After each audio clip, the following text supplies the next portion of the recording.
할렐루야. 네, 오늘은 우리가 지어야 할 집이라는 제목으로 말씀을 나눌 때에 크신 은혜가 임하게 되길 간절히 축복합니다. 사랑하는 성도 여러분, 오늘 우리가 함께 나눌 말씀은 이 시대의 교회가 처한 위기를 직면하며 주시는 하나님의 말씀입니다. 최근에 통계를 한번 살펴보았습니다. 어떤 통계였냐면요, 종교가 있으십니까? 라는 질문에 어떻게 대답을 하였는지에 대한 설문조사입니다. 이 설문은 이제 한국 리서치에서 1년에 걸쳐서 매달 1,000명씩 이제 물어봤고요. 그 남자 1,000명, 여자 1,000명. 그래서 한 22,000명 되는 그 표본을 모집하여서 굉장히 한 10달에 걸쳐서 그렇게 설문을 한 내용입니다.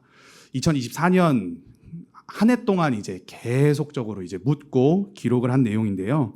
맨 위에 보시게 되면 전체입니다. 전체 응답자 중에 믿는 종교가 없습니다라고 대답한 사람들이 51%라고 합니다. 그중에 이제 저는 예수님을 믿습니다, 교회를 다닙니다 하신 개신교 통계가 20%라고 해요. 20%.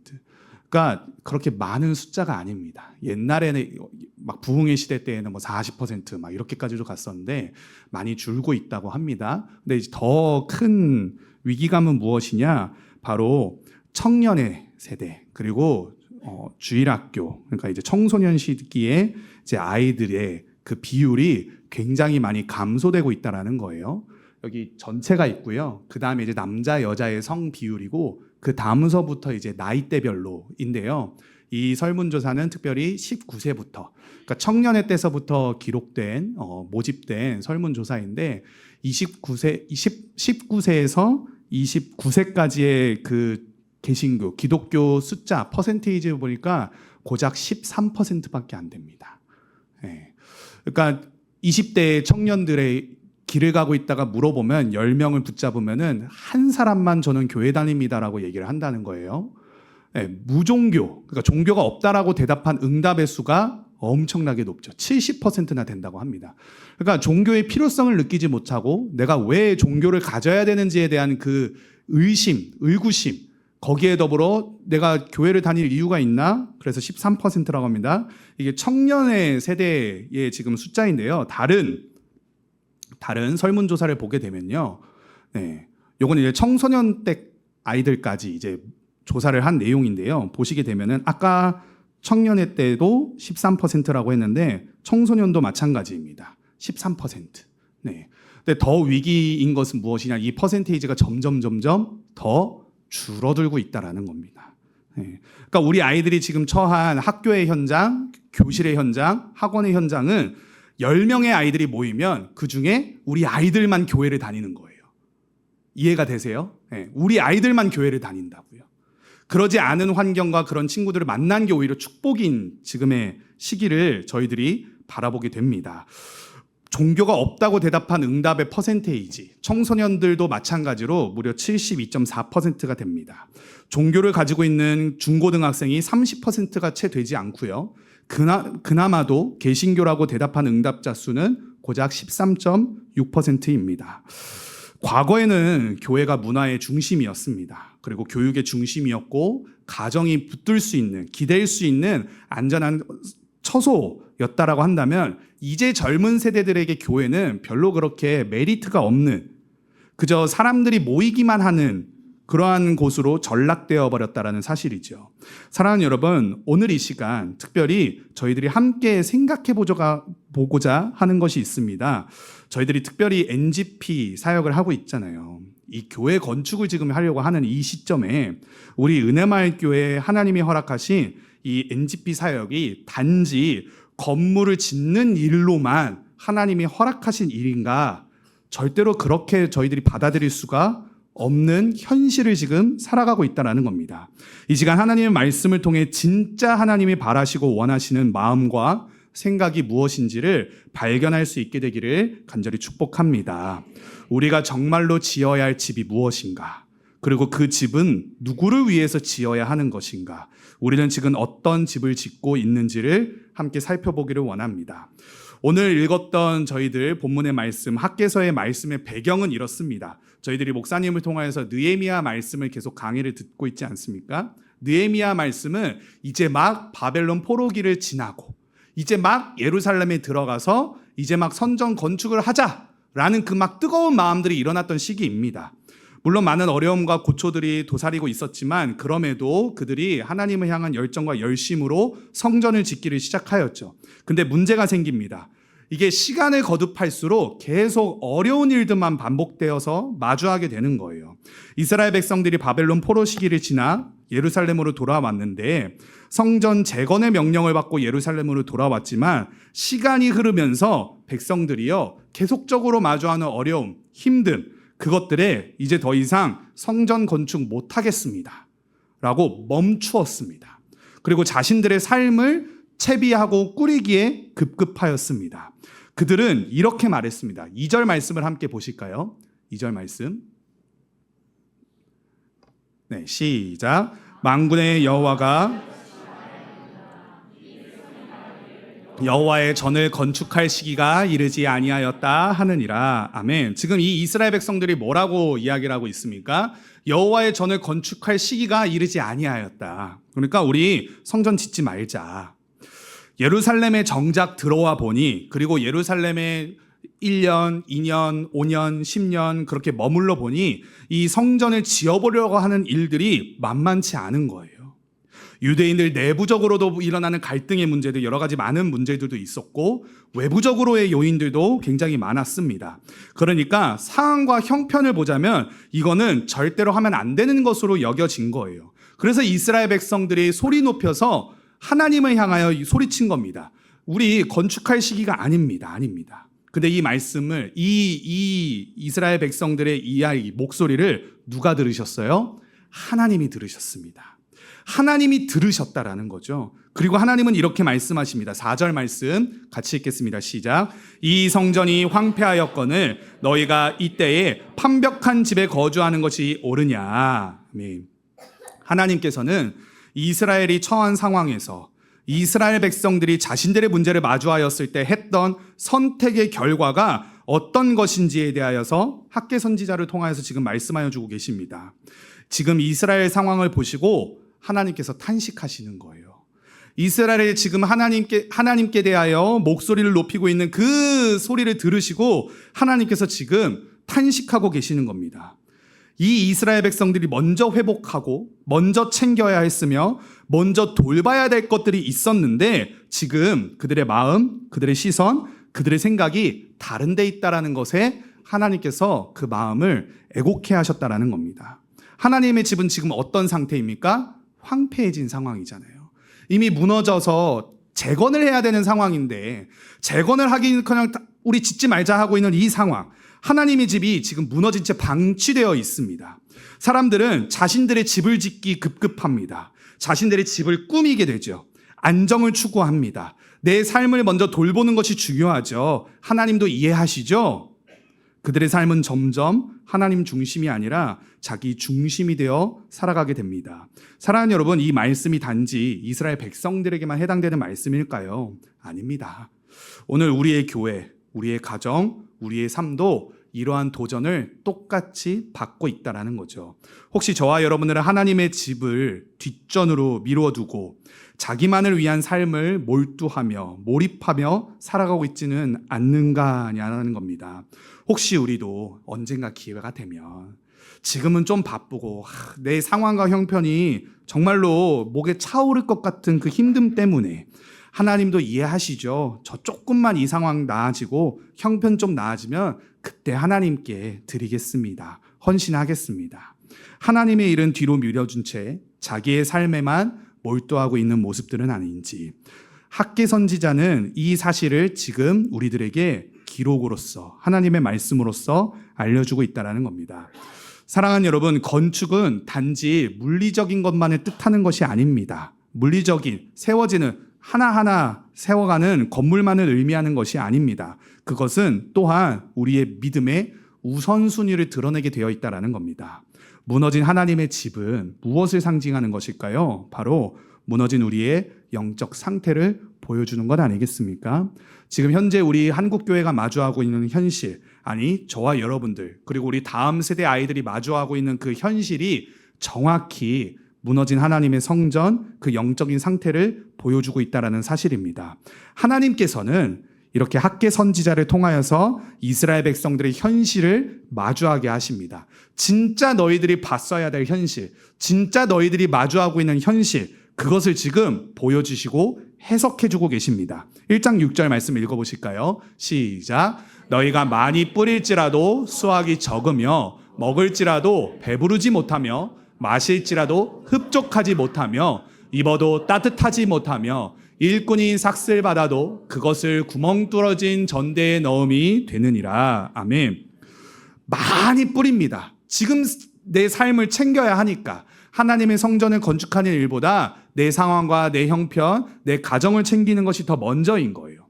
그래서 열심히 수고합니다. 노력합니다. 많이 뿌립니다. 근데 마주하게 되는 현실은 무엇입니까? 수확이 적어져요.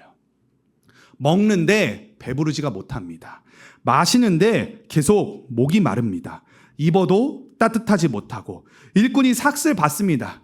열심히 일을 해서 월급을 받아요. 근데 그 월급이 어디로 새 나가는지 계속 구멍 뚫어진 전대에 넣음같이 계속 그것이 흩어지게 된다는 사실입니다.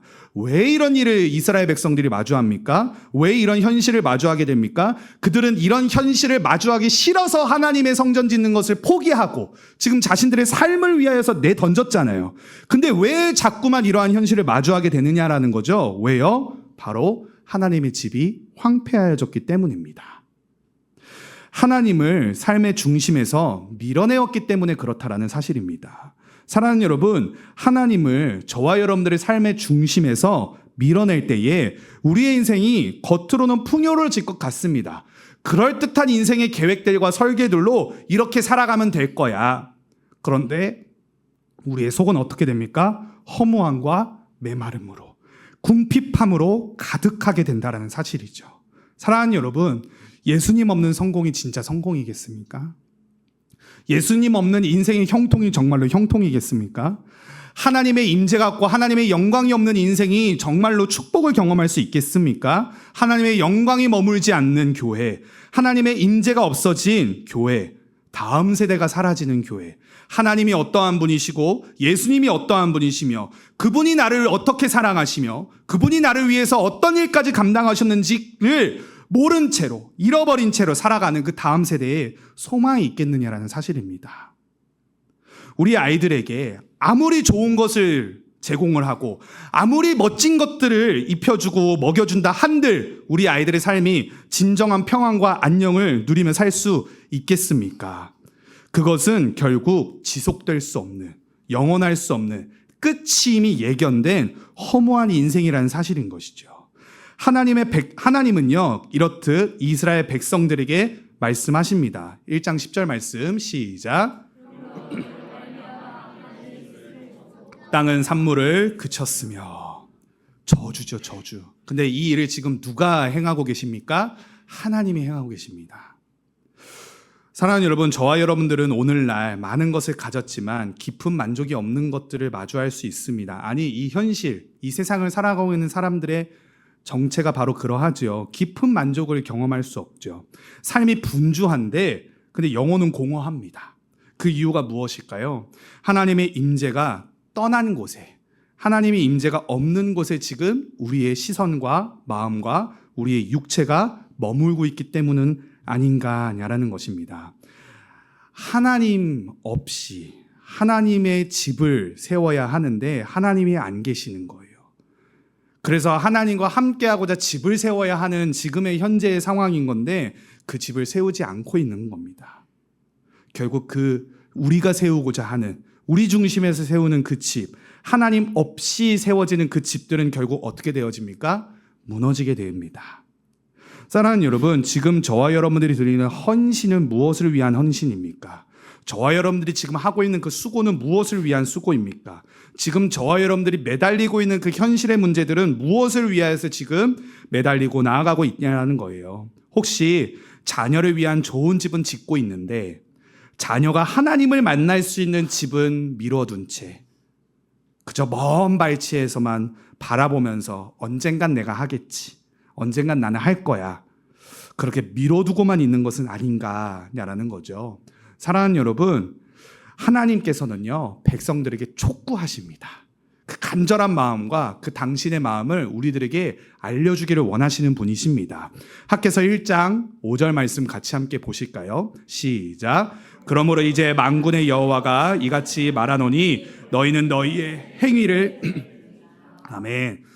한마디로 이겁니다. 조금 불편하게 들릴 수 있으시겠지만 뭐 어쩌겠어요. 하나님의 말씀인데요. 하나님께서 지금 이스라엘 백성들에게, 저와 여러분들에게 이렇게 말씀하시는 거예요. 얘들아, 정신 차려라.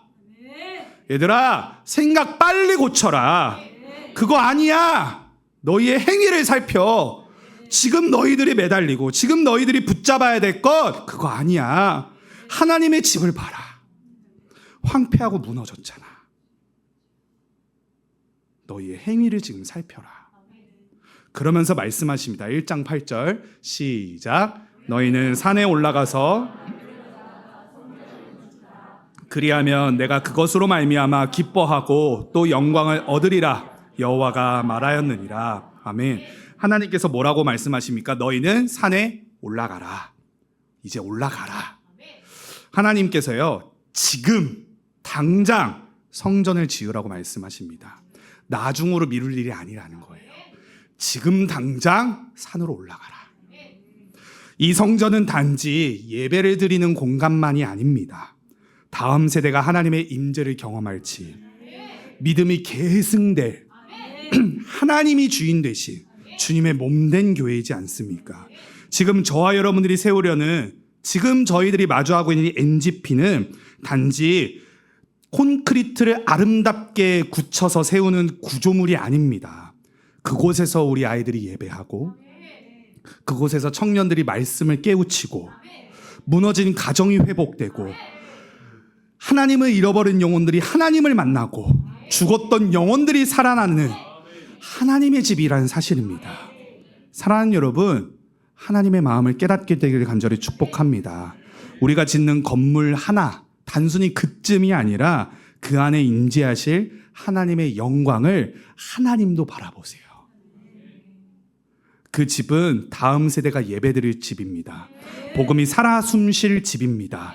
기도와 찬양이 흘러넘치고 영원히 끊이지 않을 그 하나님의 세대가 이어질 거룩한 당신의 몸된 교회라는 사실이죠. 우리가 지금 시작하는 성전 건축은 단지 우리의 편의만을 위한 것이 아닙니다.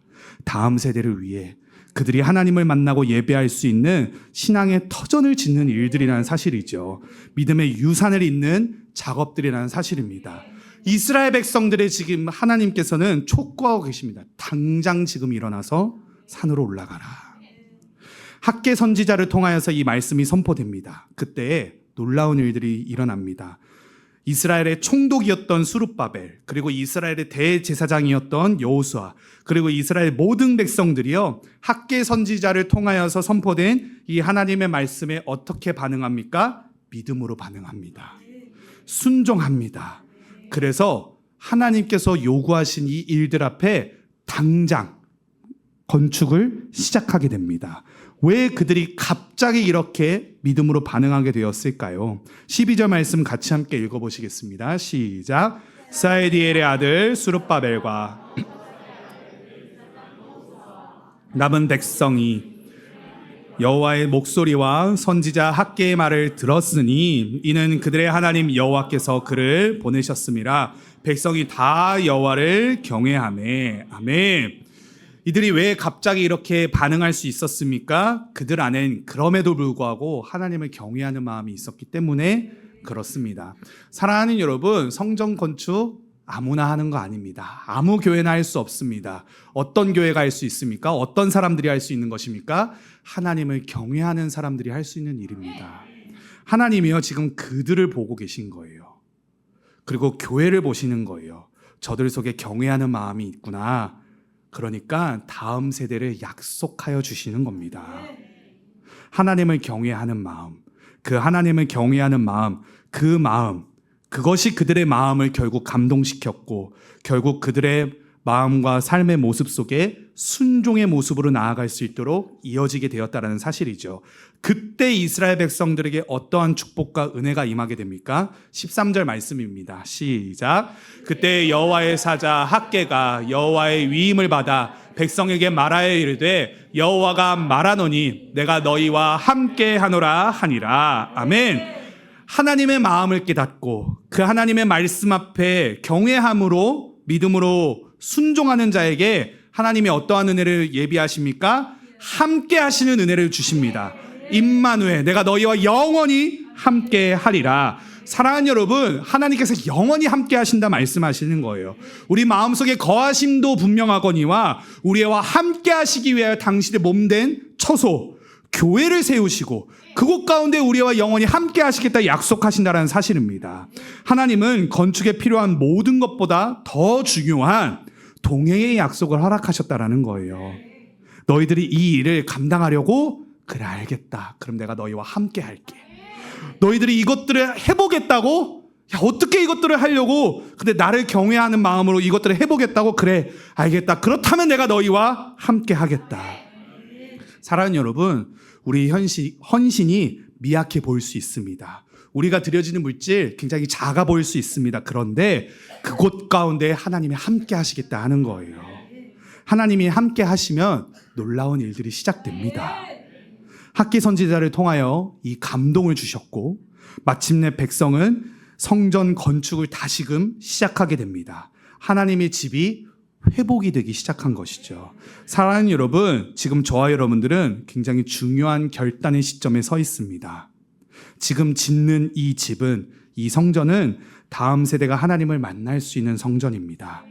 지금 저희들이 하나님께 드리는 헌신은 믿음의 세대, 그 믿음의 세대가 믿음 안에서 서도록 돕는 영적인 유산을 물려주는 일들이라는 겁니다.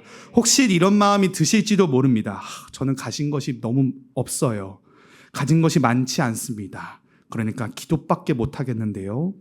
사랑하는 여러분, 그러나 하나님은 누가 얼마나 많이 들었느냐를 보시는 것이 아니라 누가 기쁨으로, 믿음으로 정말 그 하나님께 드리는 그 헌신을 했느냐를 보신다라는 거죠. 이제 우리는 하나님께 묻지 말아야 합니다. 무엇을요? 하나님, 지금 이 일 해야 하는 겁니까? 지금 이거 우리가 감당해야 하는 겁니까? 이거 묻지 말아야 합니다. 이 생각 더 이상 저희들 품지 말아야 합니다. 끊어내십시오. 사단이 주는 생각인 줄 믿습니다. 지금 이 일을 해야 할 때인가? 이 질문, 이 물음을 묻는 것이 아니라 오히려 우리는 이렇게 외쳐야 할 때입니다. 지금이 이 일을 당장 시작할 때입니다. 지금이 이 일을 우리가 감당해야 할 때입니다. 하나님 감사합니다. 이 일을 감히 우리들에게 맡겨주시다니요. 주님, 헌신하겠습니다. 지금 이 일을 하겠습니다. 우리가 다음 세대를 위해 무엇을 남겨야 할까요? 무엇을 남기고 있으십니까? 세상은 끊임없이 새로운 것을 짓기를 우리들에게 요구합니다. 그러나 교회는요, 영원한 것을 세우는 곳입니다. 그 중심에는 하나님의 임재가 있고 그곳에는 분명 다음 세대가 일어날 줄 믿습니다. 그러므로 우리는 지금 하나님께 그 집을 드리는 믿음으로 나아가야 될 줄 믿습니다. 우리가 지어야 할 집, 믿음으로, 기쁨으로, 크든 작든 온전한 헌신으로 하나님께 드리는, 그렇게 하나님의 집을 짓는, 그때에 다음 세대에게 전해질 그 놀라운 믿음의 유산, 우리들의 믿음, 그것들을 다음 세대에 물려줄 수 있는, 그래서 그 집을 우리가 함께 세워나가게 되기를 간절히 축복합니다. 하나님이 우리에게 주신 드림은 우리의 드림으로 드려집니다.